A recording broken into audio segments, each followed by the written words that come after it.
बिस्मिल्लाहिर्रहमानिर्रहीम। अस्सलाम वालेकुम डियर स्टूडेंट्स। उम्मीद करता हूँ सब लोग ठीक ठाक होंगे, खैर खैरियत से होंगे, मौज मस्तियों में होंगे। इस वीडियो में हम पढ़ने वाले हैं maintaining water quality. Water quality को हम किस तरह मेंटेन रखेंगे और वाटर क्वालिटी को मेंटेन रखने के लिए मतलब हम वाटर को हमारे पास वाटर क्वालिटी के पैरामीटर्स क्या हैं। मतलब हम कैसे कह सकते हैं कि वाटर पोल्यूटेड है, हम क्यों कहेंगे कि वाटर पोल्यूटेड है। तो कुछ पैरामीटर्स से हम चेक कर देते हैं वाटर को, जिसकी वजह से हम कहते हैं कि वाटर पोल्यूटेड है। हम वो पैरामीटर्स डिटेल से पढ़ेंगे और वाटर क्वालिटी के मेंटेनेंस के लिए हमें क्या क्या करना चाहिए वो पढ़ेंगे। सबसे पहले आते हैं कि वाटर क्वालिटी की तरफ। देखिए, हमारे जहन में सवाल आना चाहिए ना कि वो कौन सी चीज़ है जो वाटर क्वालिटी को डिटरमाइन करती है। तो देखिए, कुछ पैरामीटर्स ऐसे हैं जिसकी वजह से अगर हम उस एंगल से वाटर को देखें ना तो उससे हमें वाटर की क्वालिटी का पता चल जाता है। सबसे पहला जो कैरेक्टरिस्टिक है वो है फिजिकल कैरेक्टरिस्टिक्स। फिजिकल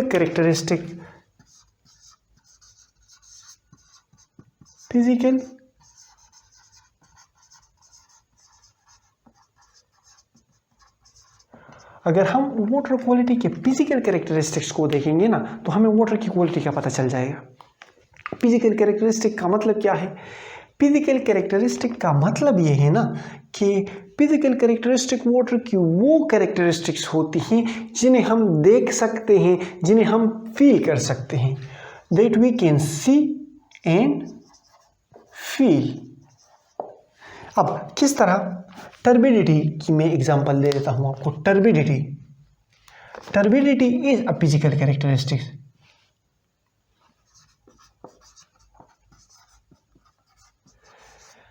टर्बिडिटी अगर मैं आपको कहूँ ना, turbidity is basically cloudiness of water. मतलब कितना वाटर में कितनी वो टर्बिडिटी क्या कहते हैं। अब पुश्तो में हम वाटर आस्खां वाले वाटर की गंदगी को बेसिकली हम टर्बिडिटी कहते हैं। Turbidity is basically the cloudiness of water. Turbidity से हमें पता चल जाता है कि वाटर में हमारे पास कितना क्ले है, कितना सैंड है, कितने सस्पेंडेड पार्टिकल्स हैं, कितने सस्पेंडेड पार्टिकल्स हैं, कितने ऑर्गेनिक मैटर्स हैं इसमें। सही है, ये वाटर की टर्बिडिटी का इससे हमें।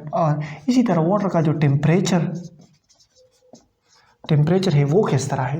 वाटर गर्म है, सर्द है। बेसिकली टेम्परेचर जो होता है वो डिजोल्व्ड ऑक्सीजन को इफेक्ट करता है। जितना टेम्परेचर ज़्यादा होगा उतना उस वाटर में ऑक्सीजन कम होगा, और जितना उस वाटर में ऑक्सीजन कम होगा उतने उस वाटर में लिविंग ऑर्गेनिजम्स की लाइफ, जो प्लांट्स और एनिमल्स हैं उस वाटर में, उतना उसकी लाइफ डेंजर में होगी।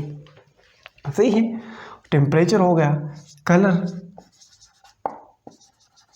Order and test.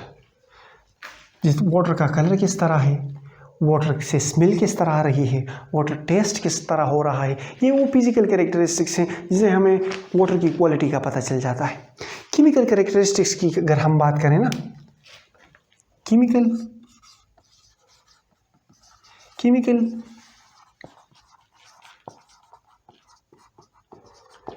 Chemical characteristics हमें ये शो करते हैं कि वाटर में हमारे पास कितना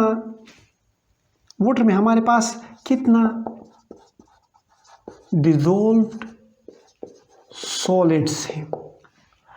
मतलब वाटर में क्या क्या चीज़ डिजोल्व है।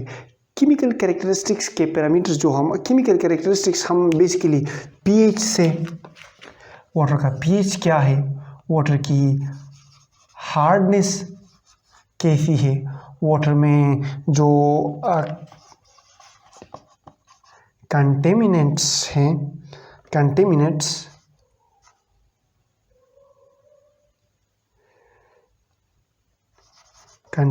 हैं वो किस तरह हैं। PH of water usually pH range करता है 0 to 14। सही है। अब न्यूट्रल वाटर का पीएच 7 होता है, और जो एसिडिक वाटर होता है, एसिडिक वाटर होता है, इट इज़ डेंजरस, इसका पीएच लेस देन 7 होता है। बेसिक वाटर का पीएच हायर देन 7 होता है, लेकिन जो suitable for drinking water, that is suitable for drinking, the suitable water drinking pH range from 6.5 to 8.5। इस रेंज में अगर वाटर का पीएच होगा तो वो सुटेबल फॉर ड्रिंकिंग होगा। इससे ज़्यादा अगर होगा तो बेसिकली हमारे पास मसले कास होंगे। अच्छा, अब hardness of water basically the soap precipitating property of water is called its hardness of water। Hard water में सोप भी डिजोल्व नहीं होता, ये इतना गंदी चीज़ है हार्ड वाटर, सही है। तो इसमें झाग ही नहीं बनती हमारे पास। इसमें हमारे ये हार्डनेस ऑफ वाटर बेसिकली हमारे पास बताते हैं कि हमारे पास कार्बोनेट्स कितने हैं, बाइकार्बोनेट्स कितने हैं, इसमें हमारे पास क्लोराइड्स और सल्फर्स, मैग्नीशियम, ये कितने मिकदार में मौजूद है। बेसिकली इस वजह से हमारे पास जो होती है कैल्शियम,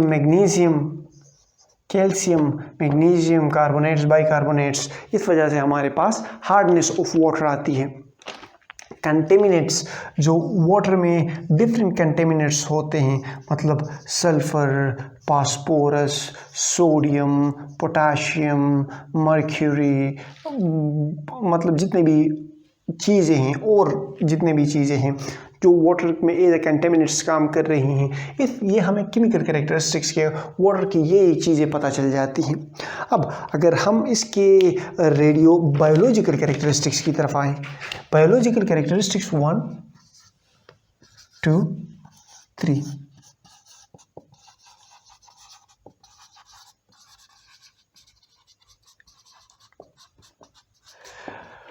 बायोलॉजिकल कैरेक्टरिस्टिक्स वाटर की वो कैरेक्टरिस्टिक्स होती हैं जो कि उसके लिविंग ऑर्गेनिज्म से रिलेट करती हैं।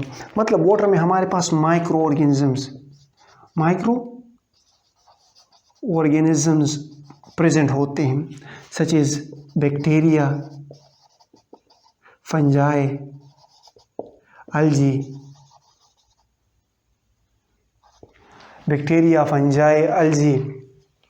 जो इशरिशिया कोलाई वगैरह हैं, ये हमारे पास जो होती हैं ये वाटर में कितने मिकदार में प्रेजेंट है। बायोलॉजिकल कैरेक्टरिस्टिक्स हमें ये बताती हैं। जो pathogens disease causing micro organisms को हम पैथोजेंस कहते हैं, ये वाटर में कितने के मिकदार में प्रेजेंट है।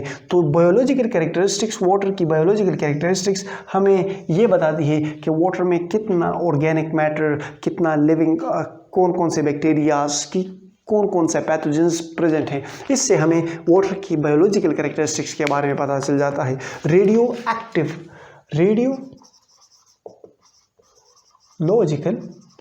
Characteristics, radiological characteristics is basically related to the radiation related to, it is the measure of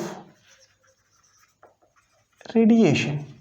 जो रेडियोलॉजिकल कैरेक्टरिस्टिक्स होते हैं ना, ये बेसिकली हमें ये बताते हैं कि वाटर में कितना रेडियो एक्टिव मटेरियल प्रेजेंट है, वाटर से कौन सी रेडिएशंस आ रही हैं। तो यूजुअली वाटर में जो होता है वो रेडोन एंड यूरेनियम प्रेजेंट होता है उस वाटर में जो हमारे पास न्यूक्लियर पावर प्लांट्स या यूरेनियम और रेडोन जो माइंस हैं उसके करीब हो, तो उसमें ये कंटेंट ज़्यादातर प्रेजेंट होता है। और जिसकी वजह से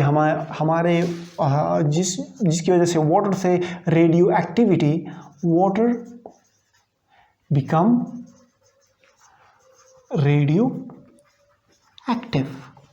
ये वो पैरामीटर्स हैं जिससे हमें वाटर की क्वालिटी का पता चल जाता है कि वाटर की फिजिकल कैरेक्टरिस्टिक्स किस तरह हैं, वाटर की केमिकल कैरेक्टरिस्टिक्स किस तरह हैं, बायोलॉजिकल कैरेक्टरिस्टिक्स किस तरह हैं, रेडियोलॉजिकल कैरेक्टरिस्टिक्स किस तरह हैं।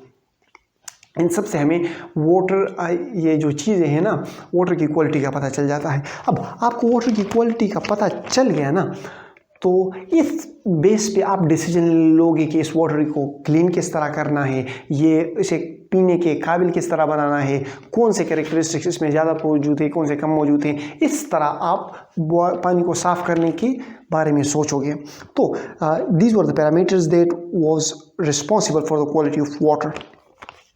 अच्छा, आपको हेल्थी इन्वायरमेंट में ना, हेल्थी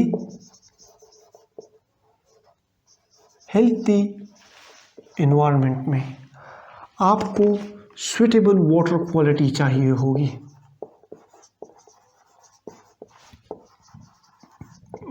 वाटर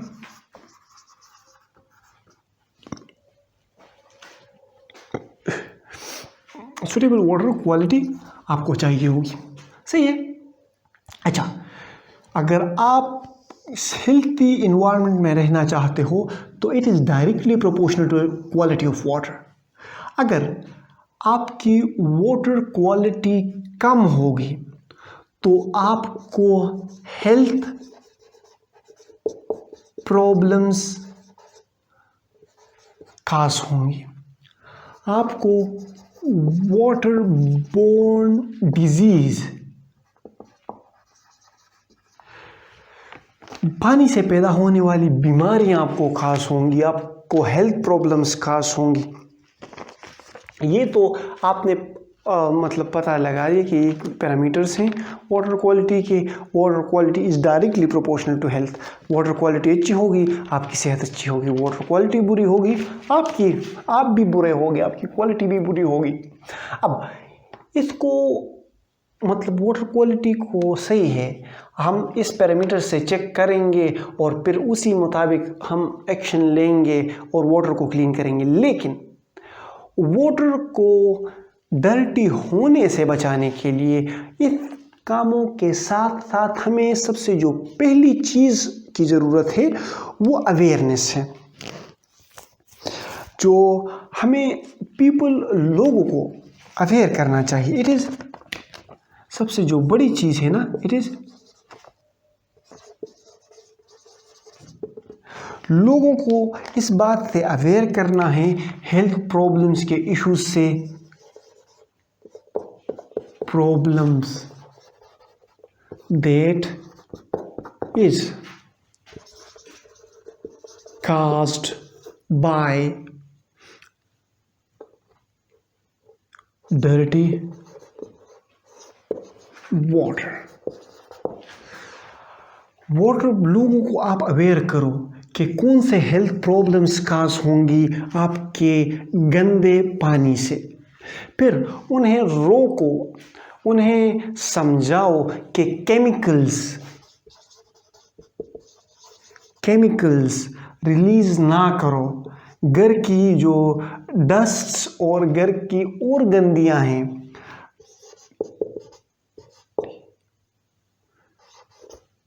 जो डर्टीनेस है, जो घर की जो गंदगियां हैं, स्पेशली जो आप गटर, सिंपली बात मैं ये कहना चाहता हूँ ना कि उन्हें कहो ना कि घर का जो गटर का पाइप है ना वो सीधा खड़ में, मतलब क्या कहते हैं, नदी में ना छोड़ो। सही है, वो अपने उसके कोई सिस्टम्स होते हैं उसके मुताबिक उसके साथ डील करो। सही है, थोड़ा सा खर्चा करो, थोड़ा सा खुद को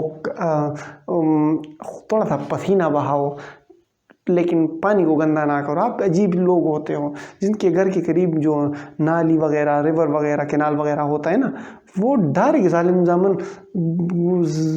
जालिम बच्चे डायरेक्ट उसमें वो घर की गंदगियाँ छोड़ देते हैं। तो उनको कहो कि केमिकल्स वगैरह और इस तरह की चीज़ों को डायरेक्ट ना फेंका करो। सही है, बाकी आप मुझसे ज़्यादा समझदार हो। सही है, बाकी मैं आपको यही कहूँगा कि पॉजिटिव रहा करें हर चीज़ में। वाटर क्वालिटी को भी अगर आपने मेंटेन रखना है तो पॉजिटिव रहकर वाटर क्वालिटी को मेंटेन किया जा सकता है। देखिए, नेगेटिव रहोगे ना तो इलेक्ट्रॉन की तरह सारी जिंदगी चक्कर लगाते रहोगे। पॉजिटिव रहो, न्यूट्रल रहो, अपनी जगह पे रहोगे और खुश रहोगे। जितना नेगेटिव रहोगे उतने चक्कर ज़्यादातर लगाते रहोगे। केमिस्ट्री अगर नहीं सीखनी तो कम से कम ये बात तो सीख लो ना मेरी जान। अच्छा, बस ये आपकी वाटर क्वालिटी हो गई। इस तरह ये फिजिकल पैरामीटर्स हैं और इस तरह हम इसे कंट्रोल करेंगे। बस आपको आखिर में यही कहेंगे कि आपसे चाहेंगे इजाज़त, आपको यही कहेंगे कि हंसते रहें, मुस्कुराते रहें, दिलों का ख्याल रखें, खुशियाँ बांटें। मेरी तरफ से अल्लाह हाफिज़।